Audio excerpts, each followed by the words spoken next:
कभी सोने से चमकती हुई नगरी, कभी समुद्र की रानी कही जाने वाली द्वारका आज अरब सागर की गहराइयों में सो रही है। लेकिन क्या आप जानते हैं, इस शहर के डूबने के पीछे केवल प्रकृति नहीं बल्कि एक माँ के क्रोध और एक श्राप की शक्ति काम कर रही थी। कुरुक्षेत्र का युद्ध खत्म हो चुका था।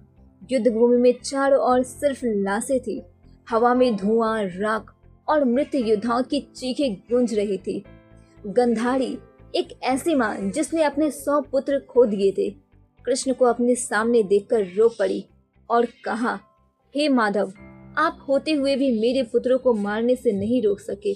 आपकी आंखों के सामने मेरा कुल नष्ट हो गया।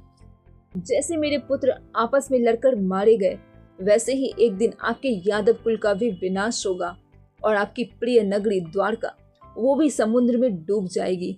गंधारी का श्राप हवा में नहीं गया। कृष्ण मुस्कुराए, जैसे उन्हें पहले से ही पता हो कि यही सत्य होने वाला है। कृष्ण ने कहा, हे माते, आपका ये श्राप नहीं, समय का आदेश है। जो होना है वो अटल है। वर्ष बीत गए, द्वारका महानता और वैभव का प्रतीक बनी रही। लेकिन धीरे धीरे यादवों के भीतर अहंकार घुसने लगा। धन, शक्ति और विजय ने उन्हें बदल दिया। एक दिन मदिरा पान करते हुए यादव राजाओं में मामूली बात पर झगड़ा हुआ और वही बात आग के जैसे फैल गई। भयंकर लड़ाई शुरू हो गई। भाई ने भाई को मारा, बेटों ने बाप को, सेना ने सेना को। कुछ ही घंटों में शक्तिशाली यादव कुल जमीन पर गिर चुका था। जो श्राप गंधारी ने दिया था, आज वो साकार रूप ले चुका था। श्री कृष्ण जानते थे कि उनका धरती पर कार्य समाप्त हो चुका है। वे शांत मन से जंगल की ओर चले गए। एक शिकारी ने उन्हें हिरन समझकर तीर चला दिया। कृष्ण मुस्कुराए और अपने धाम को लौट गए। वे वह क्षण था जिस क्षण के लिए समुद्र प्रतीक्षा कर रहा था। जैसे ही श्री कृष्ण ने देह त्यागा, समुद्र में उथल पुथल शुरू हो गई। धरती कांपी, लहरें ऊंची हो गई, महल हिलने लगे, लोग घबरा गए।